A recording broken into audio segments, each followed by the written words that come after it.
शिरूर लोकसभेमधील आपल्या पक्षाचे एकमेव आमदार, दमदार आमदार म्हणजे आपले सर्वांचे लाडके दादा आज तुमच्या पाठिंब्यामुळे आज मंचरमधल्या शिवसैनिकांना खरंच खूप मोठं बळ मिळालं. कारण की काय, इथल्या लोकांनी फक्त 35 वर्ष बघितले 2 बंगले त्यांच्या पायऱ्या, त्या सोडून त्यांना दुसरं काय बघता आलंच नाही.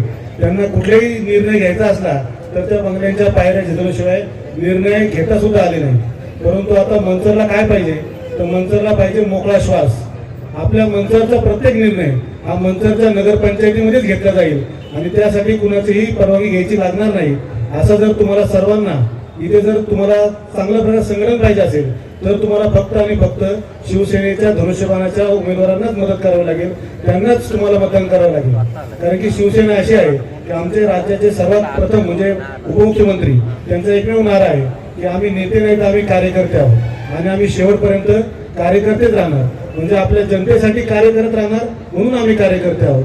त्यामुळे तुम्हाला जर आपल्यासारख्यातलाच आपल्या मधलाच जर एक माणूस आपला नेता व्हायचा असेल तर तुम्हाला शिवसेनेच्या प्रत्येक उमेदवारा पाठीमागे भरघोस मतांनी मतदान करून उभे राहिले पाहिजे. मंचरला जेवढा निधी मिळाला नाही तेवढा निधी फक्त मुख्यमंत्री शिंदेसाहेब असताना त्यांनी आपल्या इथल्या माजी खासदारांना फक्त शिवसेना म्हणून दिला.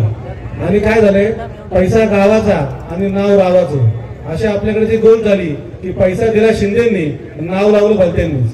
परंतु नाव लावताना त्यांना एक लक्षात राहिलं पाहिजे होतं की किती केलं तुम्ही जरी 2 हातांनी झाकला तर सूर्य झाकू शकत नाही. आणि आपले हिंदुत्व सम्राट बाळासाहेब ठाकरे यांच्यानंतर जर कुणी खरंच शिवसेनेची धुरा ही चांगल्या प्रकारे पेलवली असेल तर ते एकनाथभाई शिंदे यांच्या कार्याचा ठसा तुम्ही किती जरी झाकला तरी तो झाकला जाणार नाही.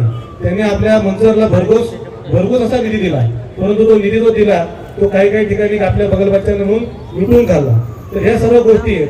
त्यानंतर आता निवडणुकीच्या पूर्वीच 2,40,00,000 रुपये आपल्या मंचरसाठी नगरपंचायत विभागाने परत आपल्याला दिले. तरी मला तुम्हाला सांगायचं काय की तुम्ही सांगतील की आम्ही निधीचा महापूर आणू, पण 40 वर्ष का त्यांची गंगा आटली नव्हती. त्यांची गंगा होती पण ती इकडे एकच नव्हती, ती तिकडेच गायब होत होती. म्हणजे सांगायचंय एकच की आता कुणाच्याही भूलथापांना बळी पडू नका. डोळे कान उघडे ठेवा.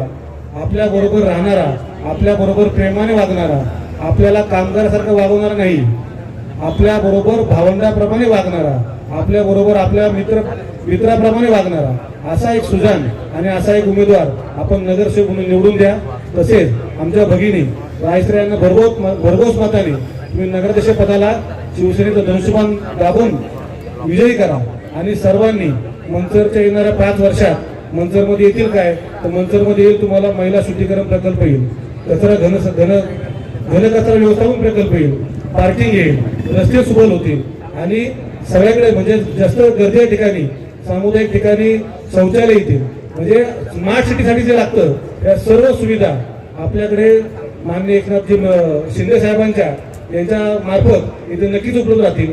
पण त्यासाठी तुम्हाला सर्वांना धनुष्यबाणा पाठीमागे आपला पूर्णपणे बहुमत देऊन उभं राहायला लागेल.